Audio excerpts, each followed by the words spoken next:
নমস্কার। যখন প্রথম জানতে পারলাম এটি, তখন পায়ের থেকে মাটি সরে গেল। যে তথ্য, যে ইতিহাস আমাদেরকে পড়ানো হয়েছে সতীর নামে, সেটি আসলে একটি কাল্পনিক এজেন্ডা। অর্থাৎ এটি, যেটিকে আমরা সতীদাহ প্রথা বলে জানি, মিশনারিজদের ভারতীয়দের নিজেদের চোখে হীন দেখানোর জন্য একটা এজেন্ডা। আমরা যে ভয়ঙ্কর তথ্য, যে ভয়ঙ্কর ঘটনাগুলো ইতিহাস বইয়ে পড়ে আসি, তার কোনো সত্যতা নেই। এমনটা নয় যে সতী বলে কিছুই ছিল না। আসলে সতী দাহ বলে কোনো প্রথা ছিল না। যেটা ছিল সেটা হলো সহমরণ। আর আমি যা কিছু বলছি এটা কোনো কাল্পনিক নয়। ডক্টর মীনাক্ষী জ্যানের সতী নামের এই বইটি, হেডিংয়ে হলো evangelicals, Baptist missionaries and the changing colonial discourse. এখানে সেই সময় যখন ভারতবর্ষের প্রেক্ষাপটে সতীদাহকে এজেন্ডা হিসেবে তুলে ধরা হবে, তখন কি হয়েছিল, তার আগে কি হয়েছিল, যখন সতীদাহকে আইনের মাধ্যমে রদ করা হলো, সেই আইন কেন করা হলো, এরকম একটা প্রথা না থাকা সত্ত্বেও এই পুরো ইতিহাসটা আর্কিওলজিক্যাল সার্ভে অফ ইন্ডিয়ার বিভিন্ন রিপোর্ট, বিভিন্ন বিদেশি লেখকের নথি এবং সমসাময়িক গভর্নমেন্ট ডকুমেন্ট থেকে তিনি যেগুলো আমাদের সামনে তুলে ধরেছেন, সেটাতে এক কথায় হাড় হিম হয়ে যাবে। অর্থাৎ একটা কমিউনিটি, একটা সম্প্রদায়, একটা দেশের ব্রেনকে ওয়াশ করার জন্য, সেই প্ল্যাটফর্ম তৈরি করার জন্য যেখানে কনভার্সন বা ধর্মান্তরণ সহজ হতে পারে, তার একটা সুদূর প্রসারী পরিকল্পনার একটা ধাপ ছিল সতীদাহ প্রথা। এখানে ডক্টর মীনাক্ষী জ্যান যে জিনিসগুলো তুলে ধরেছেন তার কয়েকটা ছোটোখাটো দিক। 1 নম্বর, প্রথা কেন ছিল না। এটা ছিল বিরল, রেয়ার ইনসিডেন্টস, এবং যেগুলো হয়েছিল সেখানে যে ফোর্স, বল প্রয়োগের যে গল্প আমরা ইতিহাস বইয়ে পড়ি, তা সম্পূর্ণ কাল্পনিক। স্বেচ্ছায় সহমরণ ছিল এবং এর একটা আধ্যাত্মিক প্রেক্ষাপট ছিল।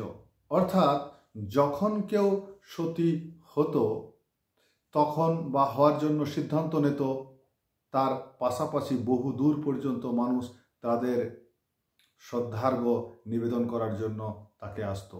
এমনও নজির আছে একজনের 2 জন বা 3 জন স্ত্রী, অথচ একজন সহমরণে গেছে। অর্থাৎ এটা বারে বারে প্রমাণিত। এখানে বল প্রয়োগের ঢাকঢোল পিটিয়ে জোর করে কয়েকজনে মিলে চিতায় তুলে দিচ্ছে, এটি সম্পূর্ণ কাল্পনিক গল্প কথা।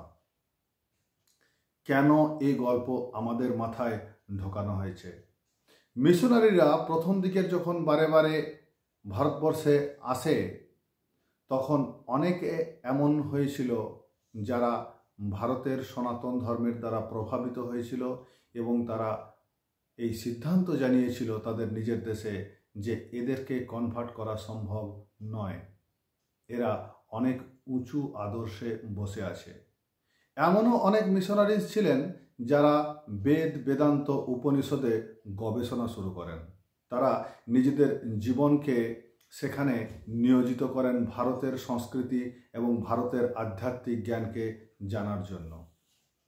এদের মধ্যে আবার অনেকে গিরগিটির মতো বা ছদ্মবেশে ভারতীয় সনাতনী সংস্কৃতিকে গ্রহণ করেন, কিন্তু সেটাকে কিভাবে শুধু জানার জন্য যে কিভাবে এটাকে আমরা আক্রমণ করতে পারি। এটা একটা বিরাট বড় ইতিহাস এবং এত বড় কথা, যেটা আমরা প্রায় প্রতিটা মুখে জানি যে একটা ভয়ঙ্কর প্রথার শিকার, একটা ভয়ঙ্কর প্রথা ভারতবর্ষে ছিল, যেটাকে রাজা রামমোহন রায় এবং উইলিয়াম বেন্টিং আইন করে রদ করেন। তার পিছনের ইতিহাসটা ভারত স্বাধীন হওয়ার পরেও কেন আজও আমরা জানতে পারি না। কারণ ভারতবর্ষে একদল মানুষ এখনও আছেন যারা ভারতীয় সংস্কৃতিকে, সনাতন সংস্কৃতিকে তুচ্ছ তাচ্ছিল্য হেয় করার জন্য ছুতো খুঁজেন, অজুহাত খুঁজেন, এবং সেই যে অজুহাতগুলো ব্রিটিশ গভর্নমেন্ট, মিশনারিরা আমাদেরকে দিয়ে গেছিল, তারা সেগুলোকেই চক্রবৃদ্ধি হারে বাজারে ছাড়তে থাকে। তারা আজও যখন কোনো সত্য উঠে আসে আমাদের সমাজ এবং সংস্কৃতি নিয়ে, সেটাকে তারা চাপা দেওয়ার চেষ্টা করে। তারা ভারতের প্রতি প্রেম নেই, ভারতকে ভেঙে দেওয়ার মধ্যে, ভারতকে ধ্বংস করার মধ্যেই তাদের সমস্ত স্বার্থ নিয়োজিত। তাই সতীদাহ প্রথা নিয়ে যে সত্য গত 40-50 বছর আগেই গবেষণার মাধ্যমে এবং ঐতিহাসিকদের কাছে পরিষ্কার হয়ে গেছে, তা এখনও ক্লাস টেক্সট বুকে আসে না। এটাই আমাদের দুর্ভাগ্য, এটাই আমাদের দুঃখের বা হতাশার কারণ যে আমরা আমাদের সংস্কৃতিকে তাদের চোখ দিয়ে দেখেছি এবং তাদের চোখ দিয়ে জেনেছি যারা এই সংস্কৃতিকে ধ্বংস করতে, এই সংস্কৃতিকে কুসংস্কার প্রমাণ করতে সদা ব্যস্ত। সতীদাহ প্রথা নিয়ে জানুন যে একটা জিনিসকে কীরকমভাবে ডিস্টর্ট করে বিকৃত করতে করতে আজকে সেটাকে আমরা এমনভাবে হজম করেছি যে এমন কোনো সনাতনী ভারতীয় নেই যে বলবে না বা যে জানে না যে এরকম একটা ভয়ঙ্কর প্রথা আমাদের ছিল। বাকিটা আপনি নিজে গবেষণা করে ডক্টর মীনাক্ষী জেনের ভিডিও দেখে, এবং আরও অনেককে পাবেন যারা এটা নিয়ে রিসার্চ করছে। আপনি জানলে আপনারও পায়ের তলার মাটি সরে যাবে। ধন্যবাদ।